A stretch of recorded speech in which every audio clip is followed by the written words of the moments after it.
Que tu es content d'être dans la présence de Dieu ce matin. Alléluia.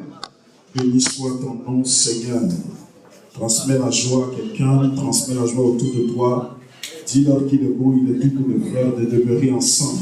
Alléluia. Amen.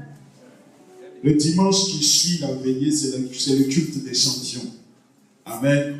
Le culte des champions, c'est ceux qui ont eu la capacité d'endurer la veillée qui viennent au culte. Amen.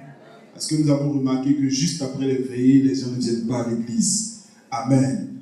Ils préfèrent dormir. Donc ceux qui font l'effort de venir les dimanches après la veillée, ce sont des champions. Dis à ton voisin, tu es un champion dans la présence de Dieu. Tu es un champion dans la présence de Dieu. Alléluia. Seigneur, nous voulons te bénir, nous voulons te rendre toute la gloire. Nous voulons te célébrer pour l'opportunité que tu nous donnes d'être devant de ta table. Donne-nous la grâce, Père éternel, mon Dieu, de déguster les mets succulents que tu es capable de nous donner ce matin. Que nous soyons, Père éternel, abreuvés à ta table. Donne et restaure nos âmes, restaure notre homme intérieur qui a soif de toi. Viens, Père éternel, par ta parole, étayer encore ce qui a besoin d'être touché dans nos cœurs. Viens par ta parole, Seigneur, apporter la délivrance au plus profond de nous. Seigneur, glorifie-toi. Que ton nom soit élevé, que ton nom soit magnifié. C'est dans le nom puissant de Jésus que nous avons prié. S'il y a un bien-aimé de l'Éternel dans la présence, qu'il dise Amen. Amen. Que Dieu nous bénisse. Regarde encore la personne qui est à côté de toi et dit félicitations champion d'être là ce dimanche.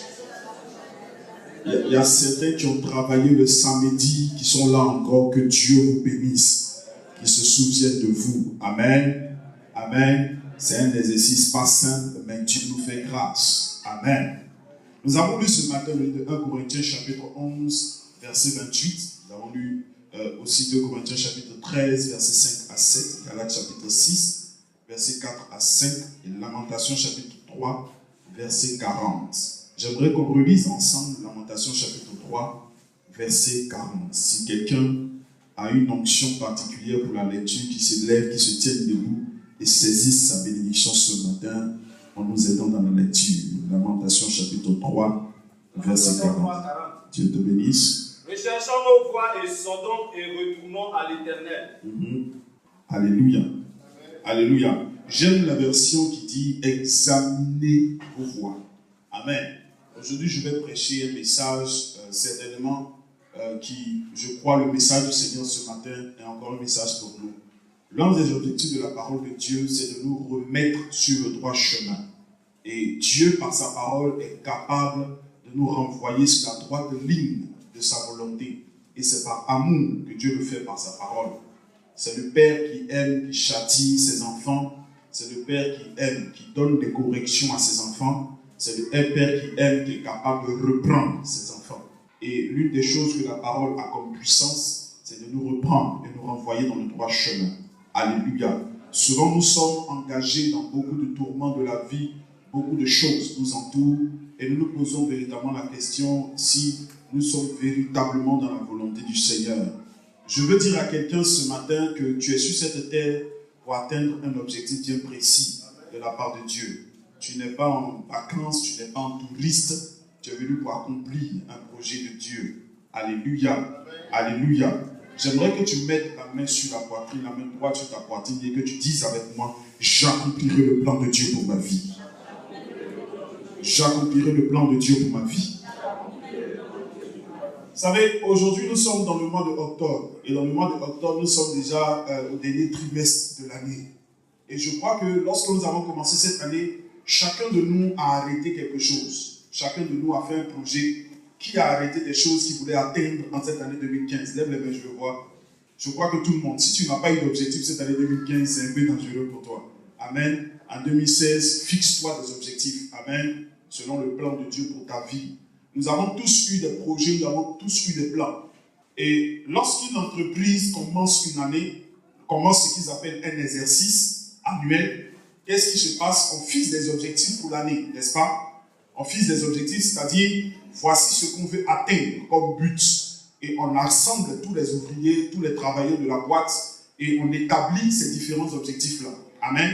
Et à à la fin de l'exercice, c'est-à-dire à la fin de l'année, la plupart du temps, parce que l'exercice d'une entreprise n'est pas forcément annuel, à la fin de l'année, on rassemble tous les ouvriers et on fait un bilan.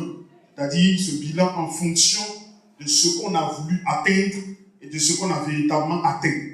C'est-à-dire, voici ce qu'on voulait atteindre comme objectif. On voulait certainement avoir 10 nouveaux fournisseurs, ou 10 nouveaux clients, ou 100 nouveaux clients, ou 200 nouveaux clients. On voulait certainement atteindre un chiffre d'affaires de 4 milliards ou de 5 milliards. Dis Amen, dis Amen.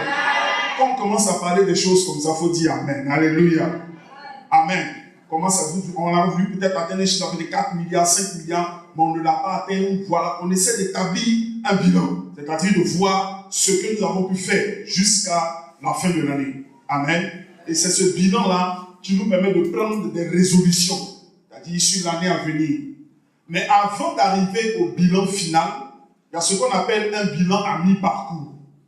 C'est-à-dire, avant même d'arriver à la fin de l'année, tous les ouvriers doivent s'assembler encore et essayer de rediscuter sur la manière dont ils sont en train d'avancer par rapport à l'objectif final. Est-ce que quelqu'un me comprend ce matin? Est-ce que quelqu'un me comprend? Est-ce que quelqu'un comprend ce langage? Ou bien c'est un peu flou pour une personne? Vous savez, en mi-parcours, c'est-à-dire peut-être en 6e mois ou dans le mois de juin ou dans un mois particulier, on fait un bilan à mi-parcours. C'est-à-dire on met un point et puis on réfléchit sur ce qu'on est en train de faire. C'est-à-dire comment est-ce qu'on est en train d'avancer, ce qu'on voulait atteindre, est-ce qu'on est véritablement sur la bonne voie, est-ce qu'on est en train de véritablement courir vers l'objectif qu'on doit atteindre. Le danger de ne pas faire un bilan à mi-parcours, c'est-à-dire nous n'avons pas la possibilité de restructurer les choses, de se rattraper à temps. Amen. Aujourd'hui, j'aimerais parler du bilan à mi-parcours. Dis à quelqu'un le bilan à mi-parcours. La vie est un parcours, ou je dirais la vie est un exercice. Comme un exercice financier, comme un exercice comptable, comme un exercice d'une entreprise. Nous sommes tous nés et jetés sur la terre. Nous sommes nés, nous sommes là, présents sur cette terre, et nous sommes obligés de vivre. Tu n'as pas le choix. Si tu te tues, tu vas en enfer. Amen. C'est comme une personne, la vie est comme une piscine. Une fois que vous tombez dans l'eau, vous êtes obligé de nager. Celui qui court peut marcher, s'arrêter et marcher. Celui qui marche peut s'arrêter, mais celui qui nage n'a pas le droit de s'arrêter. Et quand vous êtes né, vous êtes obligé de vivre et de bien vivre. Parce que si vous ne nagez pas, qu'est-ce qui se passe? Il y a les conséquences de la vie qui se présentent à vous. J'aimerais que tu dises à ton voisin ce matin, tu es obligé de nager, que tu le veux ou non. Personne ici peut prendre la décision pour dire, moi je ne veux plus vivre. Si tu décides cela, c'est-à-dire tu te donnes la mort. Qu'est-ce qui se passe? Tu vas en enfer. Nous sommes obligés de nager parce que nous sommes dans la piscine de la vie. Est-ce que je dis quelque chose qui a un sens ce matin? Nous sommes obligés de nager. Alléluia. Et pour pouvoir convenablement nager et atteindre nos objectifs, il est important qu'à mi-parcours, à chaque instant de notre vie, nous essayons de faire un petit bilan. Je prends un exemple. La Bible nous enseigne, dans le livre de 1 Corinthiens que nous avons lu tout à l'heure, verset 11, verset 28, la Bible dit, examinez-vous vous-même. En d'autres termes, faites un mea culpa, c'est-à-dire revoyez vos voies. Essayez de vous examiner, c'est-à-dire revoir la position dans laquelle vous êtes en ce moment précis. Est-ce que quelqu'un me comprend? Quels sont les objectifs du bilan? En premier lieu, la définition du bilan, c'est quoi? C'est une évaluation, une remise en question effectuée en fonction des objectifs que nous voulons atteindre. Chacun de nous a un objectif qu'il veut atteindre. En tant que père de famille, vous avez un objectif que vous voulez atteindre. En tant que pasteur, vous avez un objectif que vous voulez atteindre. En tant qu'enfant de Dieu, il y a un objectif que vous devez atteindre. En tant que travailleur, vous avez un objectif que vous devez atteindre. En tant qu'épouse, vous avez un objectif à atteindre. En tant qu'enfant, vous avez un objectif à atteindre. En tant qu'homme, en tant que femme, quel que soit le niveau social, le niveau dans lequel vous êtes élevé dans la vie, vous avez un objectif à atteindre. Est-ce que quelqu'un est d'accord avec moi? Un homme qui n'a pas d'objectif n'a pas de vie. Donc, l'une des choses qui nous donne la motivation de continuer dans la course de la vie sont les objectifs que nous avons. Lorsqu'un homme perd ses objectifs, la passion de vie disparaît. C'est-à-dire, nous n'avons plus l'enthousiasme de courir. L'une des choses qui fait que chaque matin tu te réveilles, c'est parce que tu as un objectif à atteindre. Certainement, tu vas dans une entreprise. Tu attends que tu dois réellement être présent pour que tu puisses obtenir ton salaire. Si tu n'as pas ton salaire, tu n'auras pas le moyen de pouvoir pourvoir à tes besoins. Est-ce que quelqu'un me comprend? Donc chaque fois que nous nous levons le matin, ce sont nos objectifs quand nous sortons de la maison. Est-ce que vous comprenez? Donc le bilan mi-parcours nous permet de faire une remise en question en fonction des objectifs que nous voulons atteindre. Amen. Quels sont les objectifs que nous visons? Se rassurer, l'objectif du bilan mi-parcours, c'est de nous rassurer de notre progrès. Nous rassurer de notre progrès. Analyser nos résultats à mi-parcours. L'une des choses que nous faisons, que nous devons faire en tant qu'enfants de Dieu, c'est analyser nos résultats à mi-parcours. Au point où j'en suis actuellement, est-ce que je suis en train d'atteindre l'objectif fixé par l'Éternel pour ma vie? Est-ce qu'au jour où je suis aujourd'hui, je suis en train d'atteindre le plan de Dieu pour ma vie? Quels sont les résultats que je porte? Et c'est l'une des choses qui est un objectif que nous visons lorsque nous faisons un bilan à mi-parcours. Ça peut pouvoir aussi, partant d'une situation réelle, apporter des correctifs nécessaires. Le bilan nous permet de faire une évaluation et d'apporter des corrections. Un homme qui refuse de mettre dans sa vie des corrections, c'est un homme qui est en train d'établir ou d'élargir le chemin qui mène à l'échec. Tout le monde dans la vie a besoin de rectificatifs. Quand la Bible dit « examinez-vous vous-même », ça vous dit simplement que si l'homme ne s'examine pas, nous serons examinés par notre entourage. Quand un homme ne prend pas le temps de s'asseoir, de faire un bilan mi-parcours par rapport à sa vie, qu'est-ce qui se passe? L'entourage autour de toi t'examine. La Bible nous enseigne en Hébreux chapitre 12 que nous sommes entourés d'une nuée de témoins. Beaucoup de gens nous regardent. Et quand vous ne faites pas un bilan mi-parcours, qu'est-ce qui a marché? Qu'est-ce qui n'a pas marché? Qu'est-ce que je dois faire? Qu'est-ce que je dois corriger? Vous vous retrouvez dans une situation où vous êtes en train d'aplanir le sentier de l'échec. Alléluia. C'est une manière aussi de diminuer les risques. Parce que vivre est des risques. Nous sommes confrontés à beaucoup de choses. Et quand l'homme prend le temps de faire un bilan mi-parcours, vous limitez les risques d'échec. En d'autres termes, vous essayez d'établir pour voir qu'est-ce qu'il faut que j'évite pour pouvoir atteindre l'objectif fixé par Dieu. Écoutez bien la parole de Dieu. Permettez-moi d'établir cette base. Ça nous permet aussi d'agir sur les moyens de prévention. En d'autres termes, de prendre des décisions adéquates pour nous empêcher de tomber dans l'erreur. Chacun de nous doit réellement se battre pour atteindre les objectifs que Dieu a fixés sur sa vie. Alléluia. Comme je le disais au départ, nous ne sommes pas sur la terre en tourisme. Alléluia. Chaque fois, après un événement particulier, les gens font un bilan. Un bilan, c'est aussi un constat. C'est un constat. C'est-à-dire s'asseoir un moment et de regarder à sa vie. Qu'est-ce que je suis en train de vivre? Qu'est-ce que je vis? Quels sont les événements réellement qui sont en train d'influencer ma vie? Je dis souvent cette phrase. La vie est une soupe que nous préparons avec 4 ingrédients. Le premier ingrédient avec lequel nous préparons notre vie, ce sont les choix que nous faisons. Tu es ce que tu es par les choix que tu fais. Il dit en Deutéronome, il dit, je mets devant vous la vie et la mort. Mais je vous conseille de choisir la vie.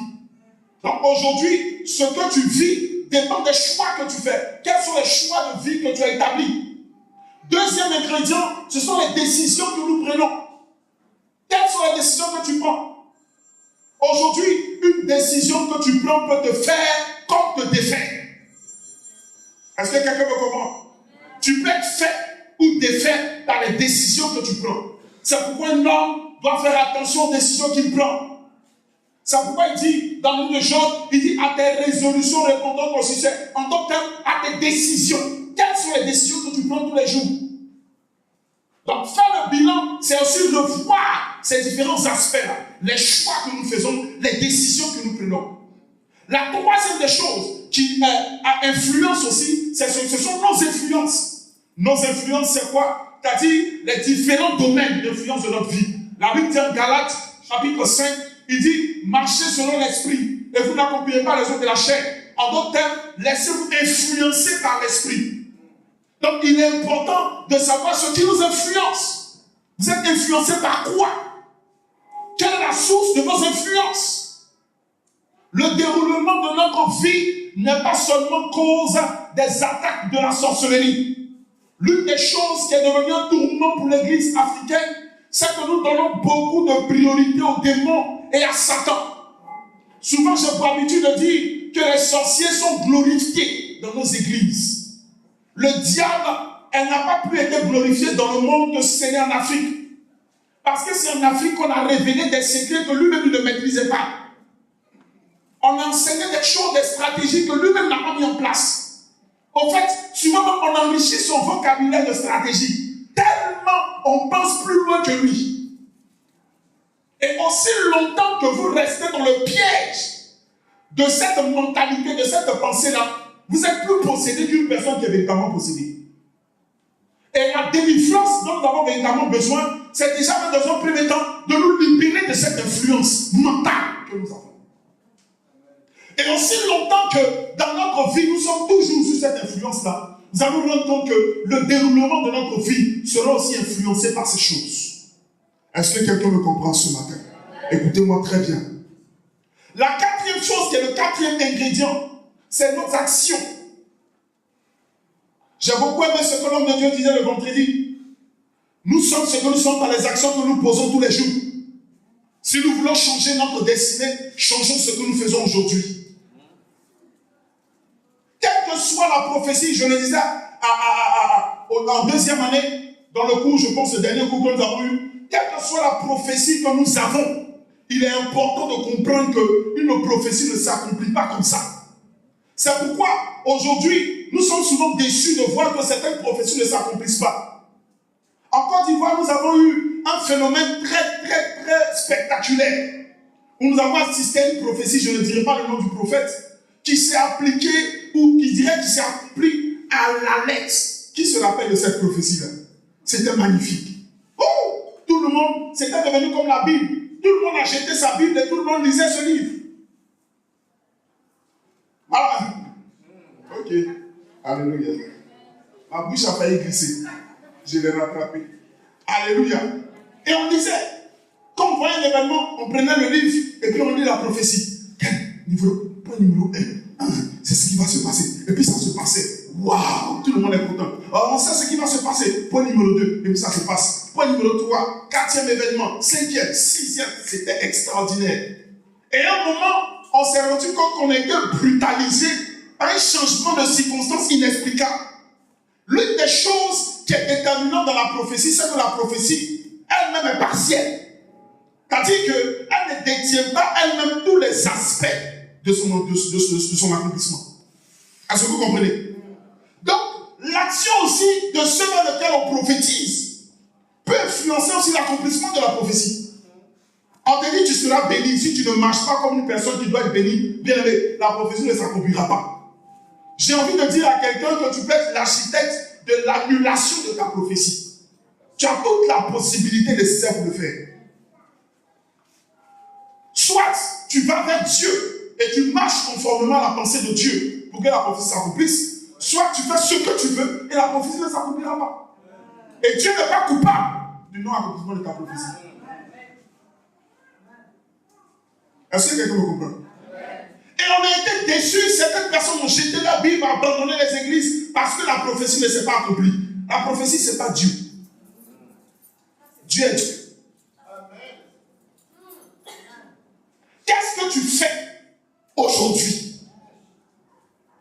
Quel est l'examen, la situation?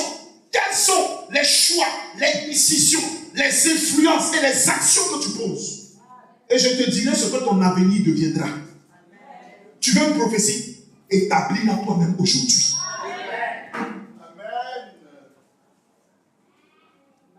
Ce n'est pas étonnant souvent, quand vous regardez une personne, vous savez si elle va reçu ou va échouer. Souvent, on n'a pas besoin de paroles de connaissance. La sagesse humaine et l'expérience de la vie te dira que cette personne est en train de partir en brousse, comme les Ivoiriens disent, ou elle est en train de partir sur le bon chemin. Est-ce que quelqu'un me comprend ce matin? Nous avons souvent besoin d'activer les GPS de notre vie pour nous situer par rapport à notre position. Quand vous activez votre GPS, qu'est-ce qui se passe? Le GPS d'abord te dit où tu es. Et puis ensuite, te donne la distance entre le lieu où tu es. Qui connaît un GPS? Jésus-Christ de Nazareth. Ça va venir à Abidjan bientôt. Alléluia. Dites Amen, dis Amen. Le président a un projet pour ça. Alléluia. Amen. Il y en a déjà. Dans les téléphones, il y a le GPS. Si tu Internet, les voitures ont les GPS. J'ai rencontré un taxi qui a un GPS. Le taxi va le GPS, qu'est-ce qu'il fait? Il te donne ta position. Il te donne la distance entre le lieu où tu es et le lieu où tu dois aller. Il te montre même le chemin à lequel tu dois passer pour atteindre. Il te donne plusieurs possibilités. Il dit voilà, tu peux passer par Faya, passer vers le chemin de Benjerville, et puis tu atteindras tel objectif. Ou bien tu peux passer par ça, par ça. Et puis tu calcules, tu dis bon, je vais passer par là. Et souvent nous allons activer notre GPS dans le Saint-Esprit pour savoir où nous sommes. Beaucoup de gens sont perdus. Au jour d'aujourd'hui, quand tu t'arrêtes, tu regardes ta vie, c'est comme un brouillard. Tu ne sais même pas où tu vas. Tu ne sais pas même si tu vas, ça va marcher ou ça ne va pas marcher. Tu ne sais même pas. Et ce qui fait que des personnes vivent pour vivre et subissent la vie. Je déclare ce matin que tu ne subiras plus la vie au nom de Jésus. Ils subissent. Ils subissent les influences du monde. Ils subissent les actions du diable. Ils subissent, ils attendent qu'un changement miraculeux se produise.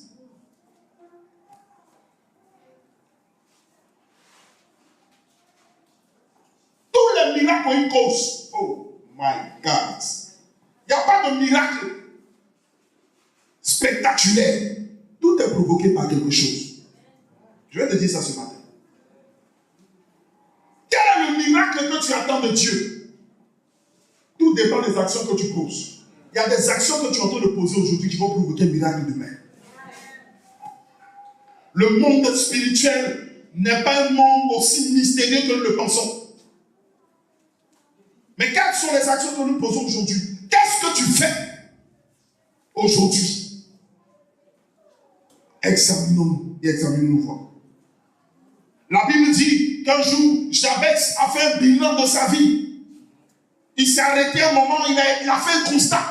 Il dit, mais attends, qu'est-ce qui se passe? J'ai certaines choses, ça ne marche pas. J'ai certaines choses, ça ne marche pas. Il y a un problème. Il a commencé à analyser tout son entourage, à analyser sa vie. Et l'une des choses dans laquelle il a compris qu'il fallait aller vers Dieu pour demander à Dieu son intervention. Le bilan te permet de revoir la position dans laquelle tu es et d'activer ton réseau d'aide qui est celui du Saint-Esprit. La Bible dit qu'il a couru vers le Seigneur pour dire, Seigneur, j'ai fait un constat. Après le bilan de ma vie, je me suis rendu compte que j'ai des limites. J'ai des limites. Et quand vous allez plus loin dans le constat qu'il fait, il a même fouillé même dans son histoire. Il dit, en réalité, ma mère même m'a conçu dans le mal. Et le nom que je porte, c'est pour dire qu'il n'a plus le temps de s'asseoir, d'analyser tous ces aspects-là. Il dit, ah, Seigneur, là, il faut que tu fasses quelque chose. Dis à ton voisin, un bien. Alléluia. Jonas, à un moment de sa vie, s'est arrêté. Même s'il ne voulait pas s'arrêter, le Seigneur l'a arrêté. Mais quand Dieu l'a arrêté, il a fait un bilan. Il dit, mais attends, je voulais aller à Tarsis. Pendant que Dieu m'a dit d'aller à Ninive. J'ai fait par moi-même, je me retrouve dans le ventre d'une baleine. Dans le ventre de la baleine, il a commencé à réfléchir. Si tu ne veux pas faire de bilan pour ta vie, Dieu va t'obliger à t'asseoir quelque part pour faire un bilan. Souvent, Dieu nous met dans certaines circonstances pour que nous puissions réfléchir sur nous-mêmes et sur notre vie. Mais quand ces situations arrivent, nous ne prenons pas le temps de réfléchir, de demander à Dieu, qu'est-ce qu'il y a en bas? Nous continuons à courir. L'un des dangers aujourd'hui du spiritualisme, c'est l'activité. Trop d'activité. Bouger, courir de gauche à droite.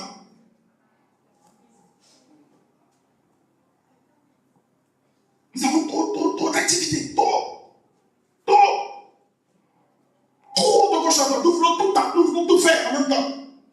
Ce qui empêche le chasseur d'atteindre son gibier, c'est qu'il veut en même temps voir la biche, en même temps la gazelle, en même temps le lapin, en même temps il veut tout faire. Et à un moment il s'assoit et il se rend compte qu'il a couru beaucoup pour atteindre leur biche. Il a couru bien même pour atteindre la gazelle, mais il n'a rien eu. Et quand il fait le bilan, il se rend compte qu'il a bien couru, mais il a échoué.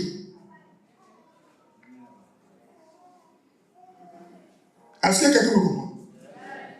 Donc Jonas dans le ventre s'est assis, il a dit, ah, je suis dans ce ventre-là, il y a quelque chose. Même depuis le bateau, il était en train d'analyser. Il a regardé, tout, il dit, non, il y a un problème, il y a quelque chose qui ne va pas. Pourquoi toutes ces vagues? Et les gens lui disent, non, c'est moi votre problème, c'est moi.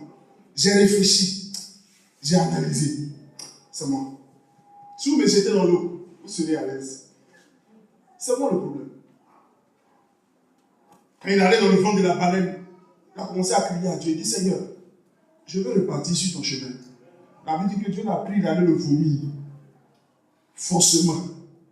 Ne permets pas à Dieu de t'avaler et d'aller te vomir où tu dois accomplir la parole. Fais un bilan à mi-parcours. Dis à quelqu'un un bilan. Le fils prodigue, quelque chose s'est passé. Il est venu, il a pris l'héritage, il a pris toute sa part. Il est parti. Il a commencé à bouffer, se faire plaisir. À un moment, l'argent est fini. Il s'est assis. Il dit, frère, s'il reste là, dans mon orgueil, je vais mourir. Au moins, je vais retourner chez mon père. Même si je deviens esclave là-bas, au moins, là-bas, les esclaves, là, ils mangent. Ça veut dire qu'il a commencé à traverser un temps de galère tellement intense qu'il n'était même pas mieux nourri qu'un esclave.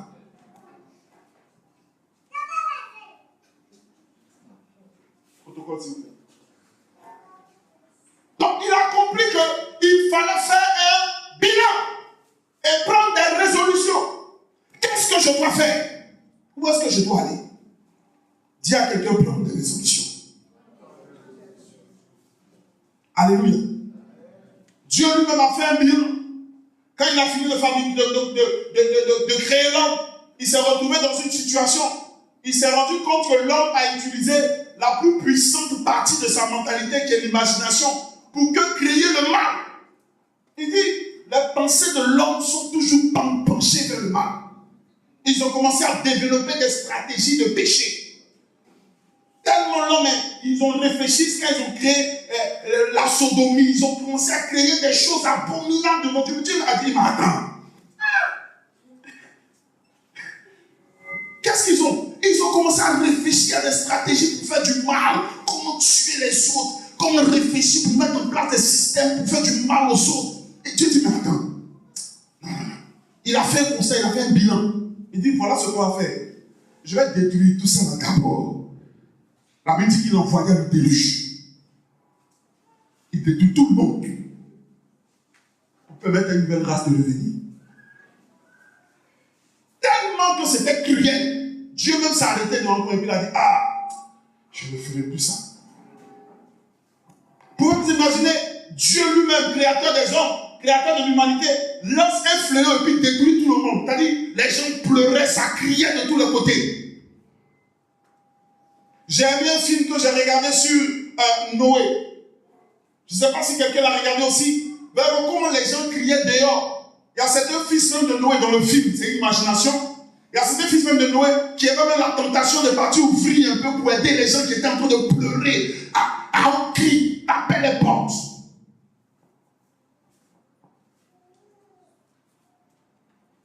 Dieu même lui-même a dit faire un bilan et prendre une décision.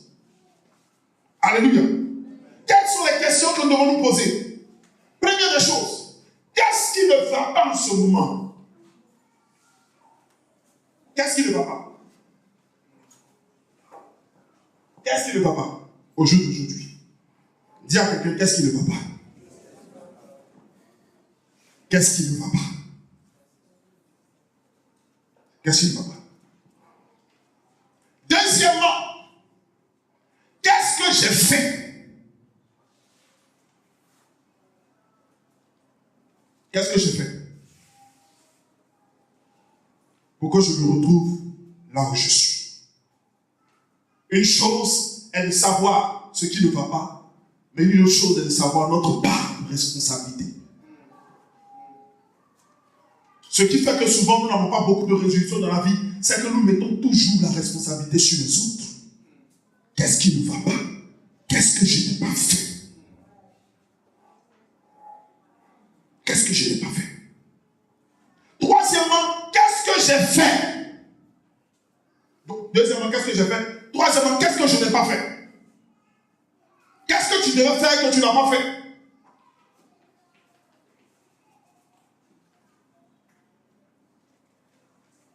Alléluia. Quatrième point. Quatrièmement, où est-ce que je vais aller? Où est-ce que tu vas? J'aimerais que tu regardes ton voisin en face et tu poses la question, tu vas où? Tu vas où? Tu viens à la minimum, c'est bien. Tu pries, c'est bien. Mais tu vas où? Dans la vie, où est-ce que tu es en train d'aller? J'ai souvent l'habitude de dire aux filles qui doivent se marier, la première question que tu dois demander à un homme, ce n'est pas le compte bancaire, ce qu'il a dans son compte, ni la voiture qu'il roule, ni le travail qu'il a, mais où il va. Parce que c'est là-bas où vous allez ensemble. Ce n'est pas dans la voiture. La voiture va se gâter en chemin. Mais il est en train d'aller où? Frère, on va où? Tu me conduis où ça? Et il va s'asseoir et te dire, bon, moi je ne sais pas où je vais. Laisse-le. Malgré toute sa beauté, son argent, oublie-le. Quelqu'un qui ne sait pas où il va te mettre dans un trou. Où est-ce que tu vas? Mon frère, on va où?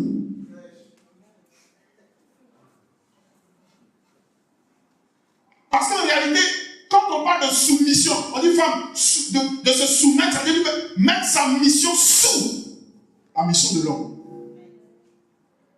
C'est ça, sous mission. Sous sa mission. Donc ta mission, mon frère, c'est quoi? Tell me de tout, on va où?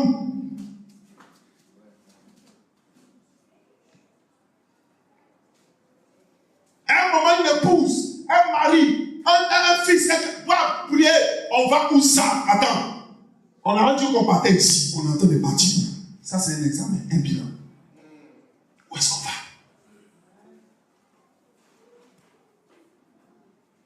Toi-même, personnellement, pose-toi la question, où est-ce que je vais? Demande à la personne à côté de toi, tu vas où?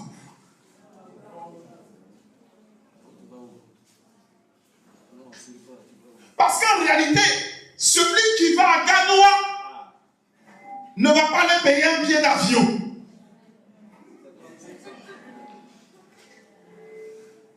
Celui qui va à Paris n'ira pas UTP pour prendre un ticket de bus. Le lieu où tu vas détermine le moyen que tu prends. Oh my God. Ça dépend de le moyen que tu prends. Où est-ce que tu vas? Te permet de rediscuter tes moyens de transport. Je ne parle pas de ces gens qui passent par les barques pour aller en Europe. Non. Mon frère, il y a un mort sur le chemin. Pour aller en France, là, s'il te plaît, c'est avion, on prend, c'est à Port-Boué. Si toi tu es arrivé là-bas par un autre moyen, il faut bien nous dire.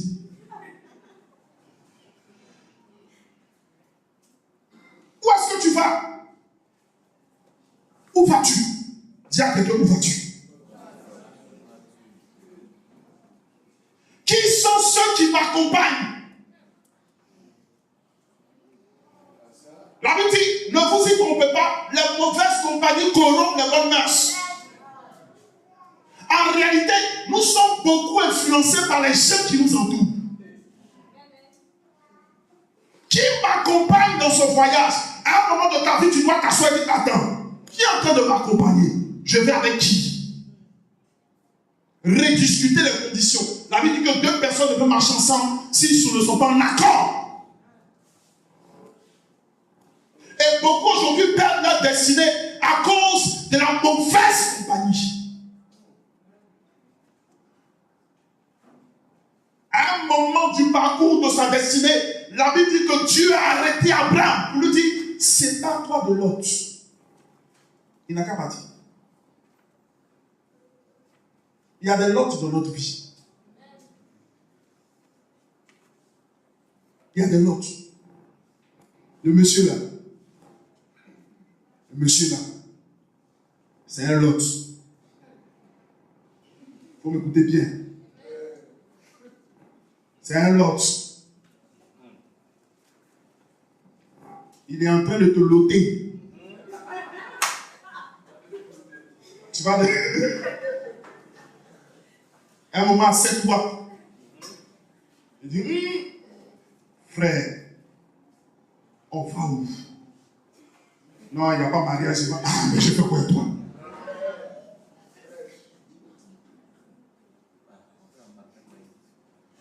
Mon frère, on va où? Moi, je n'ai pas envie de me marier. Mariage, jamais, c'est pas de ma tête. Mais on fait quoi ensemble? Une femme, tu parles à quelqu'un. Moi-même, je mariage, je ne vais même pas me marier. Enfant, mais je ne sais même pas. On fait quoi ensemble? La causerie.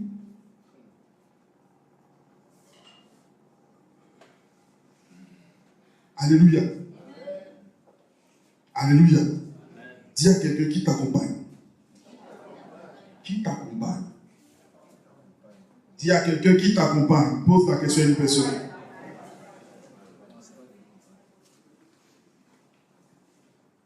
Ce n'est pas les messages où on crie beaucoup. Mais je sais que c'est en train de faire du bien à quelqu'un.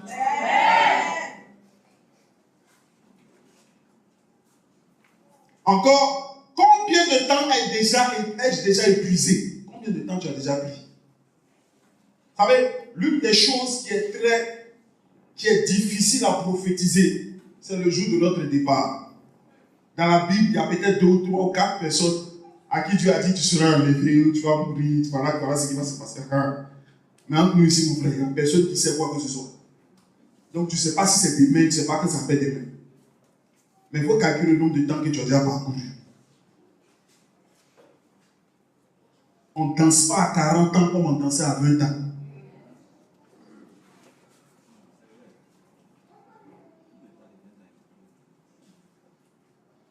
On ne danse pas à 30 ans comme on dansait à 20 ans.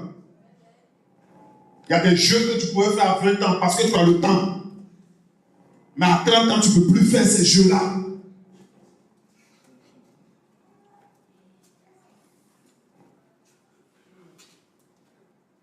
Ça peut aller. Quelqu'un dit, Alléluia. Combien de temps j'ai appris? Combien de temps me reste-t-il? En réalité, pas beaucoup.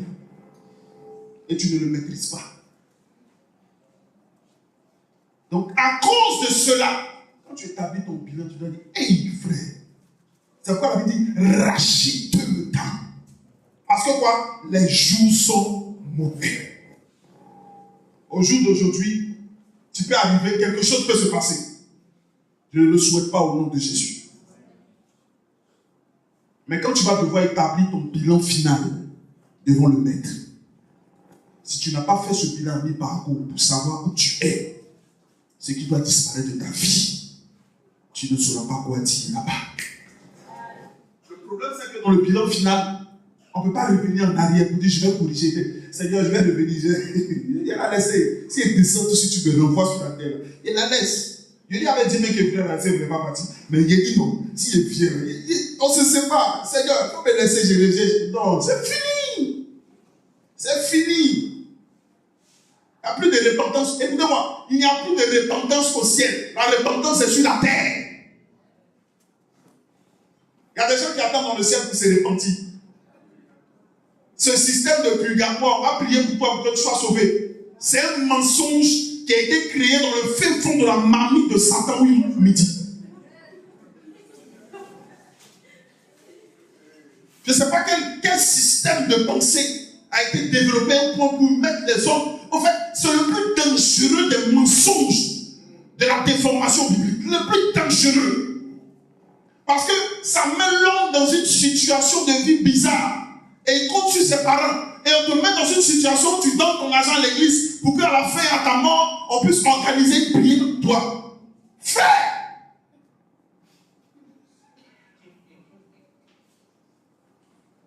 Et beaucoup vivent dans ce mensonge. Le danger même qui est plus dangereux encore dans ce danger, c'est qu'on n'a pas la possibilité de vérifier que c'est dangereux.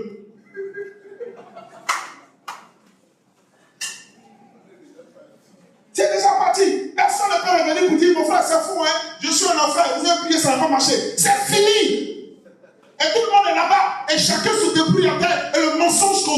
retenu parce qu'on ne peut pas le vérifier. Le seul jour où on va le vérifier, c'est quand tu seras dans la matière à vérifier. Oh, c'est déjà trop tard, tu ne peux plus le vérifier pour nous dire que ah, c'est faux, hein. Il n'y a pas purgatoire, il n'est pas ça. C'est trop tard.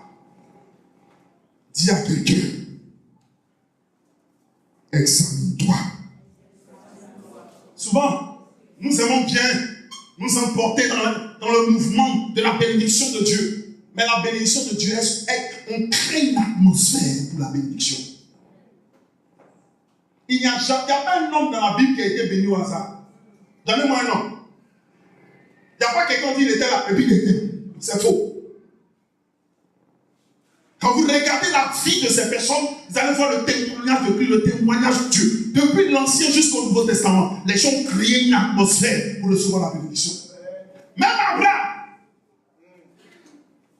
qui est le père aujourd'hui de la foi, la Bible dit que Dieu lui dit donne ton fils Isaac. Et à un moment, Dieu lui pose, il dit c'est maintenant que je sais que tu m'aimes. En d'autres termes, Dieu n'était pas informé par ce qu'il est en train de faire. Il dit c'est maintenant que je vois que tu m'aimes véritablement.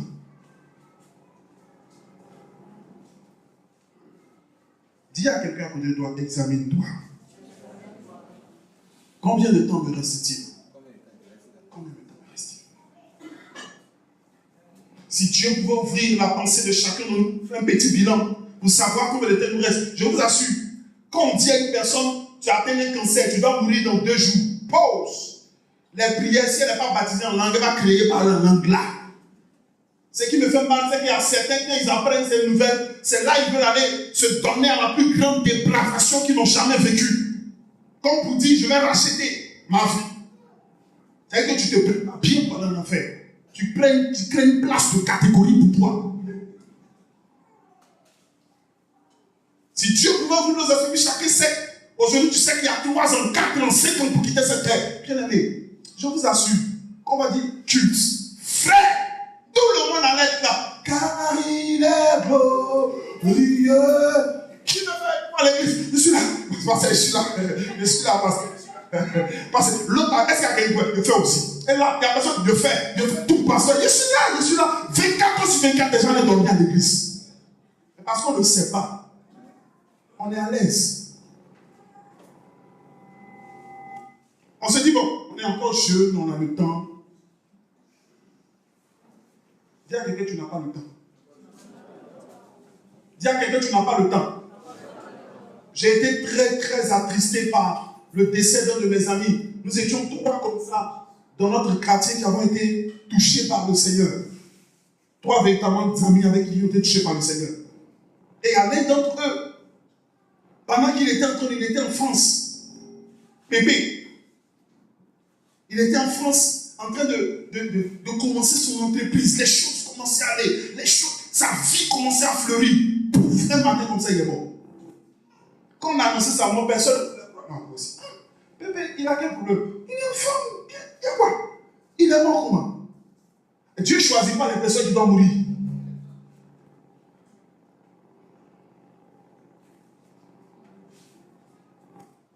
Examinons. Parce que Dieu sont ouverts. Alléluia. C'est se poser aussi la question par rapport au service que nous apportons pour Dieu. Je vais nous dire une chose aujourd'hui qui va nous brutaliser. L'une des choses pour lesquelles tu es sur terre, c'est pour servir Dieu. Est-ce que quelqu'un me comprend? L'une des choses pour lesquelles tu es sur terre, c'est pour servir Dieu. Est-ce que quelqu'un me comprend? Est-ce que quelqu'un me comprend? C'est-à-dire, quelle que soit la position, quel que soit le lieu où tu te trouves, tu dois servir Dieu. Est-ce que quelqu'un me comprend? Comment définis-tu ta place aujourd'hui dans le service de Dieu? Première chose, ma position est très active. Deuxième, passive. En d'autres termes, je ne fais rien. Troisième, ça ne m'intéresse pas trop. Quatrième, je ne me sens pas bien. Cinquième, je ne sais pas. Sixième, je cherche où m'engager. Septième, je suis déçu de l'œuvre de Dieu. Septième, je suis démotivé. Huitième, j'attends qu'on me fasse une place. Il y a des gens qui attendent toujours qu'on leur donne une place pour servir Dieu. Comme si c'était une entreprise, il y a des titres. Le pasteur n'a qu'à choisir où il va me mettre. Qui est dans cette... Alléluia. J'attends qu'on me trouve une place.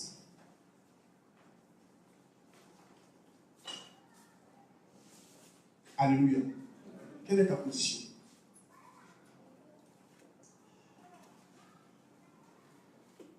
Jésus a donné sa vie pour nous tous. Et toi, qu'est-ce que tu donnes? Premièrement, je donne de mon temps. Deuxièmement, je donne de mon argent. Troisièmement, mon écoute, mon amour, mes talents, mes conseils. Rien. Mes critiques.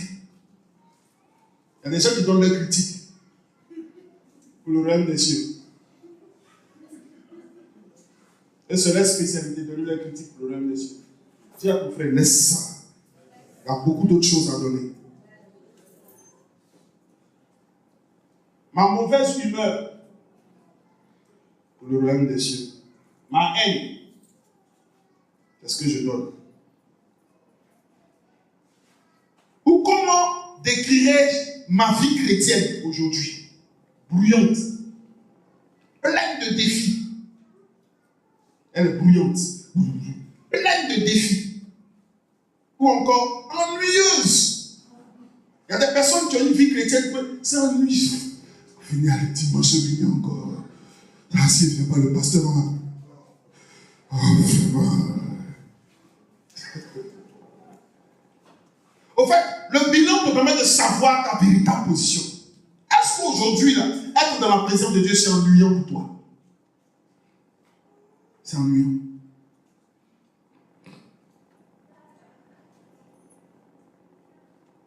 Alléluia. Comment décrire dans ma vie chrétienne? Elle est trop hypocrite. Il y a trop d'hypocrites dans le christianisme. Voici la définition que tu donnes à l'église et à la vie chrétienne. Une relation forte avec Dieu. C'est ma définition. Ou encore une relation pleine de déception. Ça veut dire que tu n'es pas encore libéré de ton passé. Ou encore une vie pleine de règles et d'interdits. Tout de il ne faut pas faire ça, il ne faut pas faire ça, il ne faut pas faire comme ça, il ne faut pas faire ça. Ah, vraiment, non. On peut mettre à l'aise. Il ne faut pas faire ça, il ne faut pas t'asseoir comme ça, il ne faut pas parler comme ça, il ne faut pas t'habiller comme ça, il ne faut pas faire comme ça. Voici ta définition du christianisme. Une double vie. C'est-à-dire, ici tu es quelqu'un, et puis de l'autre côté tu es une autre personne. Mais quand tu es dans la présence de Dieu, car il est glorieux et digne. Oh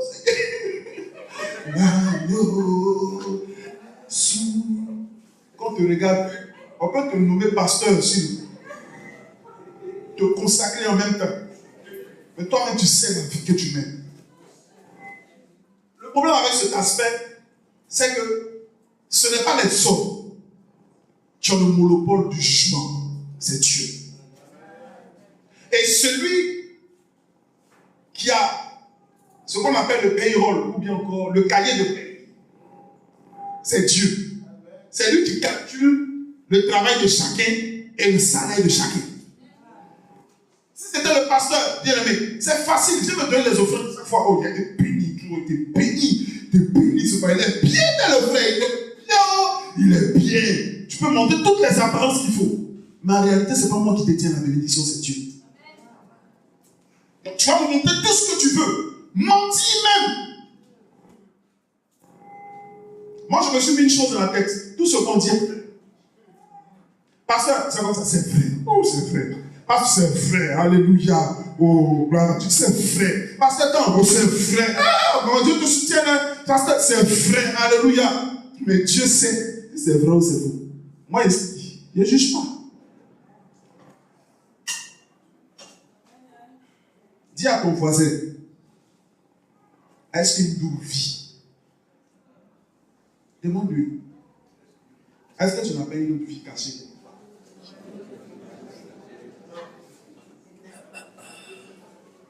Pose-lui la question. Autorisation pastorale.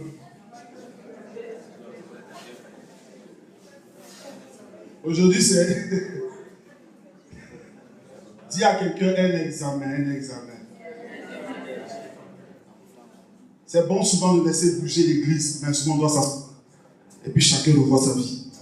Sinon, on va être en train d'entretenir des gens qui vivent comme nous voulons. Le pasteur n'a pas peut-être le bâton de sentence. Je n'ai pas ça. Je sais pas sanctionner, je ne sais pas faire ça.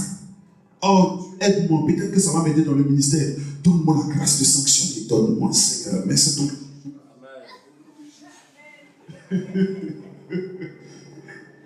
Mais le papier en haut, hey! Mon frère, il te demande pas il te dit même pas, il t'avertit sur un. Frère, tu n'as pas fait ça. Tu te joues les intelligents. Deuxième, troisième. Avant que tu te rendes compte, tu es déjà dans la sanction. Quand tu t'assois, tu fais l'analyse, tu te rends compte que c'est ce que j'ai dit. Seigneur, pardonne-moi. Et on se plaint dans l'église. On se plaint que les gens ne sont pas bénis. Les gens n'expérimentent pas de grandes choses. Pendant qu'ils écoutent de grands messages, ils ont de grandes impositions de mains. On impose les mains, on impose les pieds. On crache sur les têtes, on fait tout. Rien ne change. On se dit, mais Seigneur, qu'est-ce qu'il y a? Il y a des doubles vies.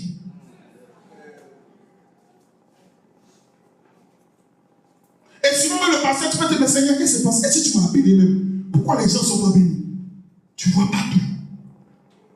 Le gars a le pied gauche, il va te dire c'est le pied droit. Ça fait mal. Et le pied gauche est malade. Et puis, moi, le pied droit, pasteur, prie. Moi, il fait quoi? Seigneur, guéris le pied. Au nom de Jésus. Reçois l'onction. Ton pied est là. Oui, mais la maladie est là. Je préfère faire un langage terre à terre pour qu'on se comprenne. La maladie est là. La soeur, ça vient. Oh, tout va bien, alléluia. Oh, Robrochata, ça va, alléluia.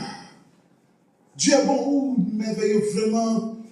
Depuis que je suis dans cette église, j'expérimente des choses extraordinaires dans la présence de Dieu. Alléluia. Je suis béni. Oh, tu sais, frère, tu sais ce que tu es en train de vivre. Et tu ne changes pas. Après des années, on parle, on revient dessus, on parle. Tu ne prends pas de décision. Il y a un jour, le jugement. Dieu est lent. Très lent dans son jugement. Mais l'objectif, c'est quoi? C'est de te permettre de te ressaisir. L'une des choses pour lesquelles je prie, je dis, Seigneur, donne-moi d'atteindre ta dimension de patience, que je devienne de plus comme toi. Et souvent, ça mène à une situation un peu plus comme toi. Donne-moi la patience comme toi. Développe cela en moi. Développe.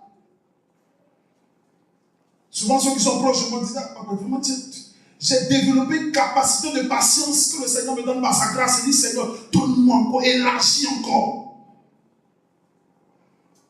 Mais même si je suis patient comme mon Dieu, mon frère, il ne regarde pas mon visage. Chacun de nous devra rendre compte à Dieu. Je ne serai pas là-bas. Ton père ne sera pas là-bas. Ta mère ne sera pas là-bas. Ton responsable ne sera pas là-bas. Alléluia. Quel est le genre de vie que tu mènes? Aujourd'hui, on va finir ce message. Peut-être que certains vont dire, ah, il a parlé de moi.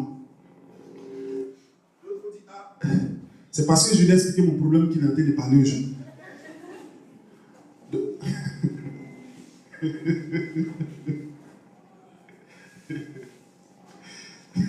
D'autres vont dire, ah, chacun est libre. Mais je vous dis une chose, c'est la pensée de Dieu pour le temps. Dis à ton voisin, arrête de vivre ta double vie. Ressaisis-toi.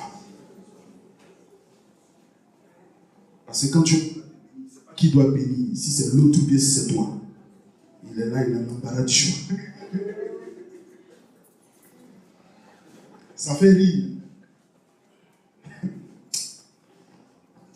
La vie chrétienne, on ne peut pas la falsifier. On peut prétendre. Mais prétendre, ce n'est pas être. Si tu n'es pas, tu juges ce que tu es. Il ne juge pas ce que tu prétends être. Beaucoup vivent dans l'apparence, mais ne vivent pas la vérité. Tu peux porter ton masque avec un gros sourire. Puis tu viens le dimanche. Quand tu vois. Mais si elle enlève, Jesus Christ, c'est lui celui qui voit en bas. Excusez-moi si ça vous fait mal. Comme je dis toujours, j'ai déjà dépassé la dimension où j'ai fait plaisir au peuple. Je vais faire plaisir à Dieu. Alléluia. Quels sont les dangers de ne pas faire un examen pour finir? Le manque d'examen vous fait vivre dans l'erreur. Tu peux faire une chose qui marche bien pendant longtemps. Or, tu es en train d'aller hors de la volonté de Dieu depuis longtemps. Et tu t'éloignes de plus en plus et tu es béni dans ton éloignement. Heureux, dans la joie. Tu prospères même dans ton éloignement. Et tout le monde autour de toi, oh, alléluia, gloire à Dieu. Donc tu sais que tu es en train de partir quelque part. À un moment, il faut t'asseoir. La Bible dit que c'est la bénédiction de l'Éternel seul. Et elle seule ne se fait suivre qu'un chaque. Alléluia. Abraham a essayé de chercher une méthodologie humaine pour pouvoir résoudre son problème de stérilité dans son foyer. Il a pris la jeune sœur qui traînait toujours avec les plats. Il a confondu le plat et la sœur. Il a mangé les deux. Quand il a fini de manger, l'enfant est venu content. Dieu dit, je ne le connais pas. Chasse-le avec la femme. Ils n'ont qu'à quitter loin de moi. Et le jour où Dieu lui parle, il lui dit, prends ton fils, ton unique. En tout cas, le deuxième n'est pas comptabilisé. Le premier même n'est pas comptabilisé. La pile est déchargée. Prochainement, il faut tenir compte de ça. Il faut faire un bilan. Qu'est-ce que je dois faire pour que le pasteur ait ce genre de problème? Chacun de nous doit faire un bilan.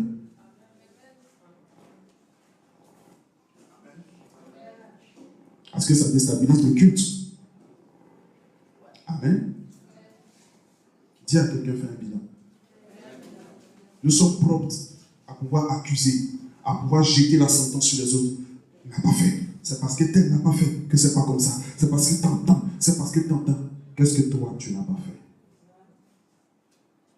Qu'est-ce que toi, tu n'as pas fait? Qu'est-ce que toi, tu dois faire? Quels sont les dangers? Deuxième danger, le manque d'examen alimente la rivière de l'orgueil. Quand un homme arrête de s'examiner, il devient orgueilleux. Plus que le mot orgueilleux. Parce que chez lui, tout va bien, c'est tout le monde qui a un problème. Pourquoi ils sont comme ça? Pourquoi ils sont comme ça? La Bible dit, avant d'enlever la poutre qui est dans l'œil de ton voisin, avant d'enlever la paille qui est dans l'œil de ton voisin, enlève d'abord la poutre.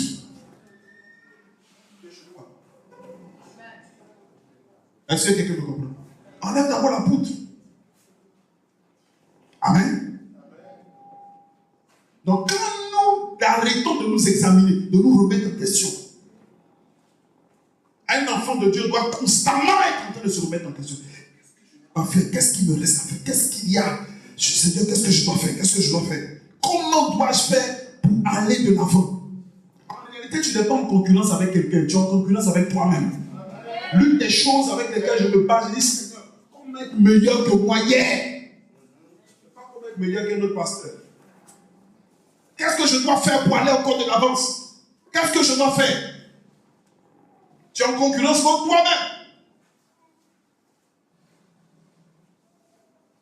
Alléluia. Pourquoi c'est toujours le mal que tu vois? Ça veut dire qu'il y a un problème avec tes lunettes avec lesquelles tu regardes. Pourquoi tes lunettes voient toujours le mal et ne voient pas le bien? Pourquoi quand tu regardes la sœur, tu ne vois pas qu'elle chante bien?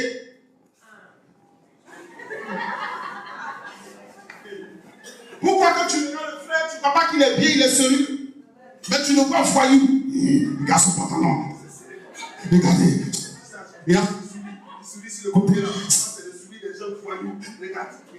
Regarde, il est coiffé. Regarde.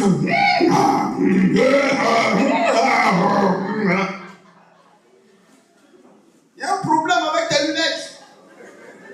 À un moment, arrête-toi, enlève-toi. Vous savez, ceux qui portent des lunettes savent. Quand tu portes des lunettes, tu vois les toiles sales. Mon frère, c'est pas les gens qui sont sales, c'est tes lunettes qui sont sales. Pourquoi tout est mauvais autour de toi? Amasse-toi bien, examine. Plaisante.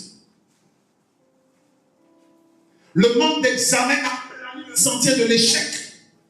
Si tu veux échouer convenablement, j'ai un secret pour toi. Arrête d'examiner. Et c'est sûr que tu pourras.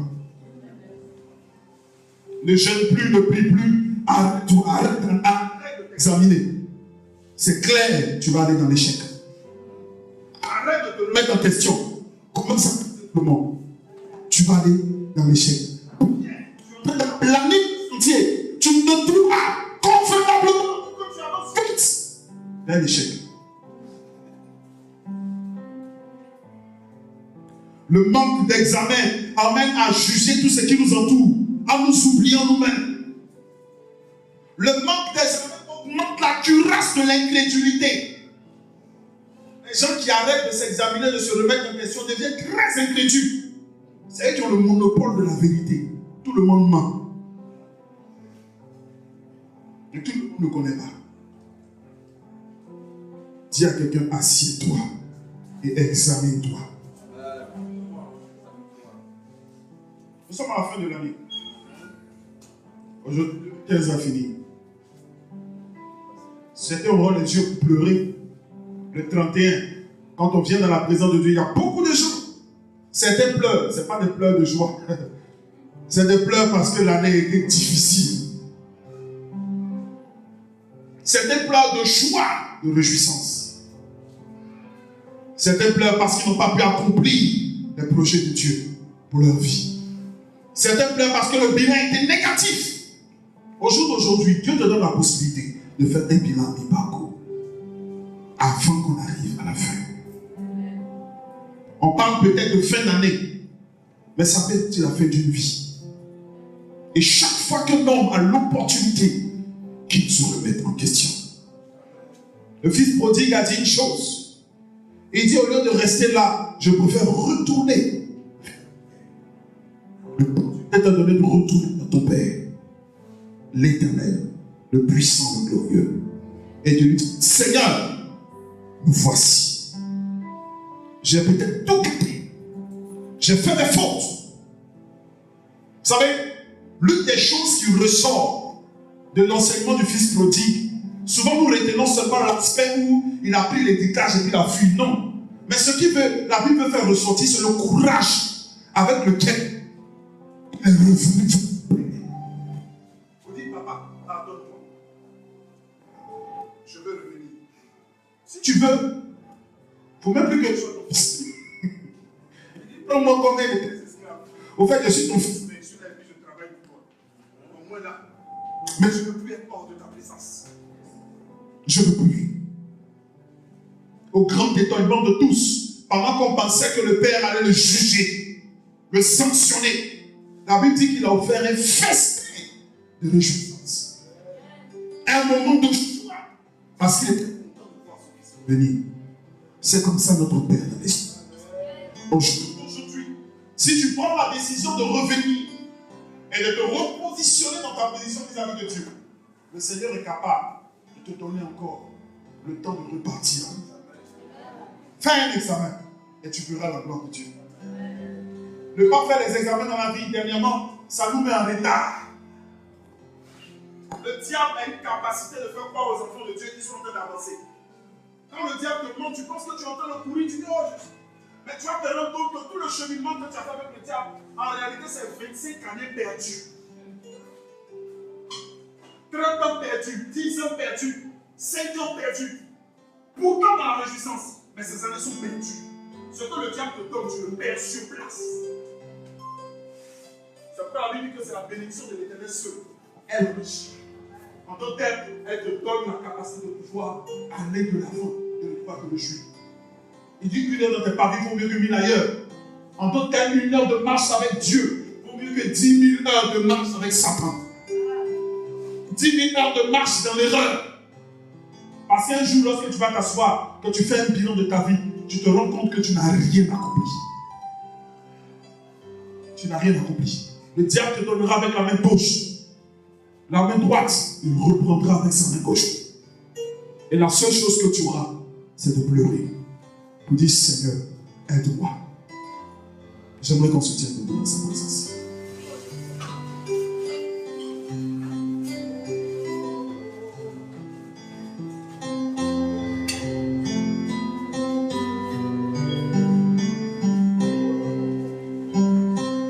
L'heure est venue où chacun a fait un bilan sur le service qu'il donne à Dieu.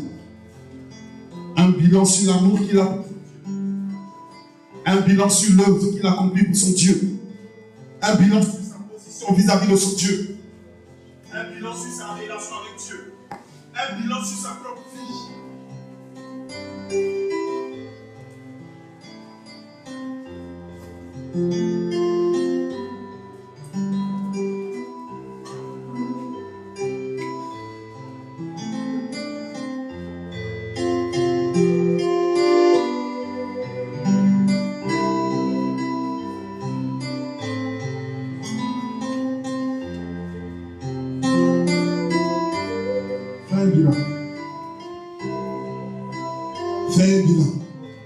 J'aimerais que chacun prenne la position qui lui sied.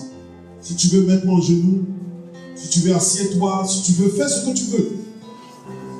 Bon, chacun est libre devant Dieu. Chacun est libre devant Dieu. Dis à Dieu, Seigneur, ce matin,